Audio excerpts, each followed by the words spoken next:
Day 1 let's go. घामायला लागतो भाऊ, घामायला लागतो. वजन वाढायला सोपं आहे, तर वजन कमी करायचं अवघड आहे. त्यामुळे सकाळून लवकर यायला लागते.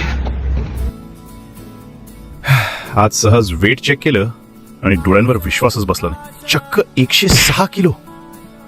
2024 मध्ये जो मी 85 किलोचा होतो तोच मी 2025 मध्ये 106 किलो पर्यंत पोहोचलोय. क्षणभर मनात विचार आला, कधी इतकं वाढलं कळलंच नाही. पण मग दुसरा विचार आला, एकदा जमलं होतं तर पुन्हा जमू शकतं. म्हणून आज मी पुन्हा एकदा स्वतःलाच चॅलेंज देतोय. 106 केजी वरून 85 केजी पर्यंत जाण्याचं, आणि हे सगळं फक्त 100 दिवसात. आज आहे 1 जानेवारी 2027 आणि आजपासून सुरू होते माझी 100 दिवसांची ट्रान्सफॉर्मेशन जर्नी. ही जर्नी सोपी नसेल, घाम असेल, संघर्ष असेल, कधी हार मानावंसं वाटेल, पण यावेळी थांबायचं नाही. जर तुम्हालाही बदलायचंय, जर तुम्हालाही स्वतःवर विश्वास पुन्हा मिळवायचा आहे, तर या जर्नीमध्ये माझ्यासोबत राहा आणि बघा मी खरंच करू शकतो का 106 वरून 85 केजीचं ट्रान्सफॉर्मेशन.